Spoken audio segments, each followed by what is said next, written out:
Hi friends, எல்லோரும் எப்படி இருக்கீங்க? நல்லா இருக்கீங்களா? நான் என்ன பண்ணிகிட்ருக்கேன்னு பார்த்தீங்கன்னா, முருங்கைக்கீரையை க்ளீன் பண்ணிகிட்ருக்கேன். எப்படியா இருந்தாலும் வாரத்தில் ஒரு நாள் நான் கண்டிப்பாக பசங்களுக்கு செஞ்சு கொடுத்துருவேன். எப்படி கீரை செஞ்சு கொடுத்தாலும் சாப்பிட மாட்டேங்கிறாங்க. அதனால் நான் எப்படியா இருந்தாலும் அதுக்கு அவங்களுக்கு பிடிச்ச மாதிரி நான் டேஸ்ட்டாக பண்ணி கொடுத்துருவேன். அந்த சின்ன சின்ன காம்பை கண்டிப்பாக எடுத்துருங்க. ஏன்னா சின்ன பசங்க சாப்பிடும்போது அந்த தொண்டை நாசியில் போய் மாட்டிக்கும்னு சொல்லுவாங்க.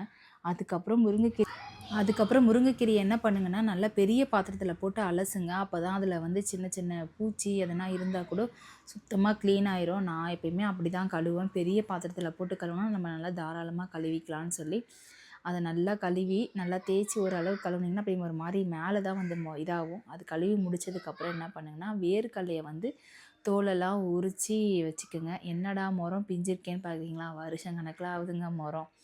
அதுக்கப்புறம் வேர்க்கடலையும் உடச்சி வச்சுக்கோங்க. தேங்காவும் கொஞ்சம் தேவையான தேங்காவும் நல்லா லைட்டாக மிக்ஸியில் போட்டு ஒரு திருவி வச்சுக்கோங்க. ஒரு 4 ஸ்பூன் எண்ணெய் ஊற்றிக்குங்க.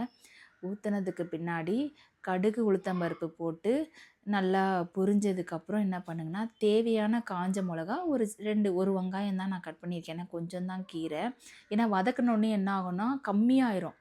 2வது வந்து நம்ம வேர்க்கடலை எதுக்கு போடுறோன்னு பார்த்தீங்கன்னா, பசங்க கண்டிப்பாக சாப்பிடுவாங்க. இதை மாதிரி நீங்கள் செஞ்சு பாருங்கள். அதுக்கப்புறம் அந்த காஞ்ச மிளகாவையும் வெங்காயத்தையும் போட்டு நல்லா வந்து வதக்கிடுங்க. வதக்கினதுக்கப்புறம் என்ன பண்ணுங்கன்னு பார்த்தீங்கன்னா, கீரையை வந்து நம்ம தண்ணி வடிகட்டி வைக்க முடியாது. ஏன்னா வச்சாலும் நம்ம கையிலலாம் கீரை ஒட்டிக்கும். அதனால் என்ன பண்ணுங்கன்னா, கீரையை வந்து வெங்காயம் போட்டு வதங்கின உடனே நம்ம அது கூட சேர்த்துக்கலாம். அது ஒன்றும் பிரச்சனை கிடையாது. ஒன்றாகாது. ஏன்னா அது வதங்கும் போதும் இதுவும் சேர்ந்து வதங்கிரும். அதனால் வந்து நல்லா அதை தண்ணி மட்டும் வடிகட்டி அந்த கீரையை வந்து அதில் போட்டுருங்க. போட்டுட்டு நல்லா அது மேலே அப்படியே லைட்டாக அப்படியே பிரித்த மாதிரி தூவி விடுங்க. ஏன்னா ஒரு மாதிரி கட்டியாயிரும் ஈரப்பசை பட்டவுடனே.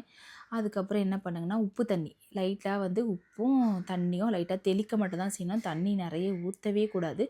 லைட்டாக தெளித்து விட்டுருங்க. தெளித்து விட்டு ஒரு கிண்டிட்டு என்ன பண்ணுங்கன்னா, அதோடு விட்டுருங்க. அவ்வளோதான் போதும். வேறு ஒன்றும் பண்ண வேண்டாம். ஏன்னா அந்த தண்ணியிலேயே அது நல்லா வெந்து சூப்பராகிடும். நல்லா பதமாயிரும். அதோட தட்டு போட்டு மூடிட்டிங்கன்னா, தட்டை திறக்கும் போதே உங்களுக்கு நல்லா தெரியும் அந்த ஸ்மெல்லு. அதுக்குள்ளே எனக்கு பசி எடுத்துருச்சு. அதுக்குள்ளேயே பாப்பா கொய்யாப்பழம் கட் பண்ணி கொடுத்தா அதை சாப்பிட்டுக்கிட்டு சரின்னு சொல்லி அப்படியே நான் கிண்டி விட்டுட்டு இருந்தேன். நல்லா அப்புறம் அப்படியே அந்த கீரையை வந்து நீங்கள் திருவி போட்டிங்கன்னா, மேல் பக்கம் அடிப்பக்கம் வெந்தது திரும்ப மேல் பக்கம் வெந்துடும். நிறைய பேர் கீரை செய்வீங்க. நிறைய பசங்க இப்போ சாப்பிட மாட்டேங்கிறாங்க.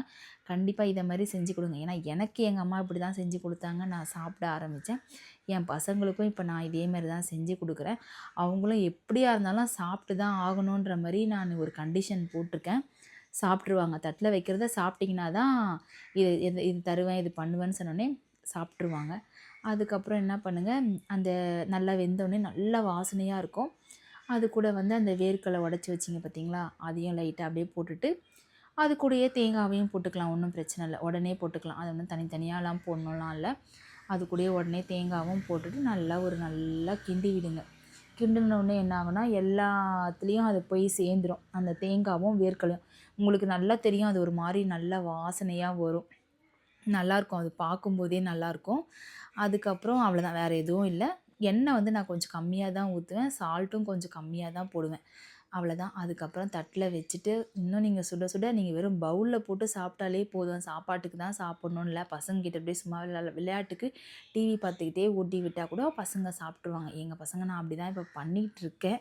ஓரளவுக்கு பரவாயில்ல, சாப்பிட்றாங்க. உண்மையிலே இது மாதிரி ட்ரை பண்ணி பாருங்கள். நல்லாயிருக்கும். பசங்களுக்கும் பிடிக்கும். கண்டிப்பாக வேர்க்கடலையும் தேங்காவும் போடுங்க. ஓகே ஃப்ரெண்ட்ஸ், பாய்.